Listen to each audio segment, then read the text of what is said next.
ಶಾಸಕಿ ಕರೆಮ್ಮ ನಾಯಕ್ ಅನ್ನುವಂಥವ್ರು ನಮ್ಮ ಸಹೋದರ ಮತ್ತು ಮಗ ಆಪ್ತ ಕಾರ್ಯದರ್ಶಿ ಅವರ ಪಿಎಗಳನ್ನ ಒಳಗಡೆ ಹಾಕಿದ್ದಾರೆ ಅಥವಾ ಅವರುಗಳ ಮೇಲೆ ಕೇಸ್ ಹಾಕಿದ್ದಾರೆ, ಅಟ್ರಾಸಿಟಿ ಕೇಸ್ ಹಾಕಿದ್ದಾರೆ ಅನ್ನೋ ಕಾರಣಕ್ಕಾಗಿ ಪ್ರತಿಭಟನೆಯನ್ನ ಮಾಡ್ತಾ ಇದ್ರು. ಈ ಕೇಸ್ ತಪ್ಪಾಗಿದೆ, ಮೈನಿಂಗ್ಗೆ ಅಡ್ಡಿಪಡಿಸಿದ್ದಕ್ಕೆ ಅಥವಾ ಅದನ್ನ ಪ್ರಶ್ನೆ ಮಾಡಿದ್ದಕ್ಕೆ ನಮ್ಮ ಸಹೋದರ ಮತ್ತು ಮಗ ಹಾಗೂ ನಮ್ಮ ಪಿಎಗಳನ್ನ ಈ ರೀತಿ ಸುಳ್ಳು ಕೇಸ್ನಲ್ಲಿ ಸಿಕ್ಕಾಕ್ಸೋದಕ್ಕೆ ಪ್ಲಾನ್ ನಡೀತಾ ಇದೆ ಅಂತ ಹೇಳಿ ರಾತ್ರಿಯಿಂದ ಬೆಳಗಿನ ಜಾವದವರೆಗೂ ಅವರು ಪೊಲೀಸ್ ಸ್ಟೇಷನ್ ಮುಂದೆ ಕೂತ್ಕೊಂಡು ಧರಣಿಯನ್ನ ಮಾಡಿದ್ದಾರೆ.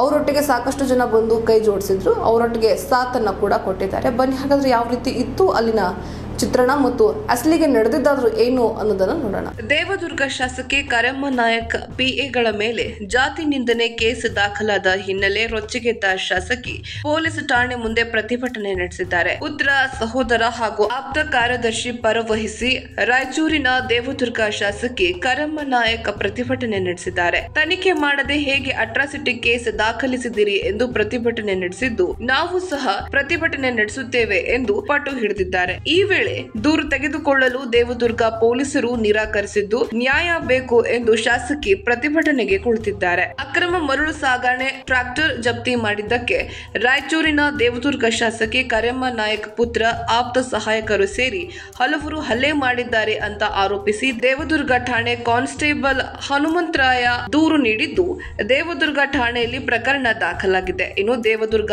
ಪೇದೆ ಹನುಮಂತರಾಯ ನಾಯಕ್ ಮೇಲೆ ಹಲ್ಲೆ ಮತ್ತು ಜಾತಿ ನಿಂದನೆ ಮಾಡಿದ್ದಕ್ಕಾಗಿ ದೂರನ್ನ ದಾಖಲಿಸಿದ್ದಾರೆ. ಶಾಸಕಿ ಪುತ್ರ ಸಂತೋಷ್, ಸಹೋದರ ತಿಮ್ಮಾರೆಡ್ಡಿ, ಆಪ್ತ ಕಾರ್ಯದರ್ಶಿ ಇಲಿಯಾಸ್, ರಫೀಕ್ ಸೇರಿ ಒಟ್ಟು 8 ಜನರ ವಿರುದ್ಧ ಕೇಸ್ ದಾಖಲಿಸಲಾಗಿದೆ. ಈ ಹಿನ್ನೆಲೆ ಸುಳ್ಳು ಅಟ್ರಾಸಿಟಿ ಕೇಸ್ ದಾಖಲಿಸಿದ್ದೀರಿ ಎಂದು ಪೊಲೀಸ್ ಠಾಣೆ ಮುಂದೆ ಪ್ರತಿಭಟನೆ ನಡೆಸಿದ್ದು, ಠಾಣೆ ಮುಂದೆ ನೂರಾರು ಜನ ಸೇರಿದ್ದರು. ಇನ್ನು ಸ್ಥಳಕ್ಕೆ ಎಸ್ಪಿ ನಿಖಿಲ್ ಭೇಟಿ ನೀಡಿ ಸೂಕ್ತ ಕ್ರಮದ ಭರವಸೆಯನ್ನ ನೀಡಿದ ಬಳಿಕ ಶಾಸಕಿ ಪ್ರತಿಭಟನೆ ಹಿಂಪಡೆದಿದ್ದಾರೆ. ಇನ್ನು ಮಧ್ಯರಾತ್ರಿಯಿಂದ ಬೆಳಗಿನ ಜಾವದವರೆಗೂ ಠಾಣೆ ಮುಂದೆ ಪ್ರತಿಭಟನೆ ನಡೆಸಿದ್ದು, ಅಕ್ರಮ ಮರಳುಗಾರಿಕೆ ಸಾಥ್ ನೀಡುತ್ತಿರುವ ಪೊಲೀಸ್ ಅಧಿಕಾರಿಗಳ ವಿರುದ್ಧ ಕ್ರಮ ಕೈಗೊಳ್ಳುವಂತೆ ಆಗ್ರಹಿಸಿದ್ದಾರೆ.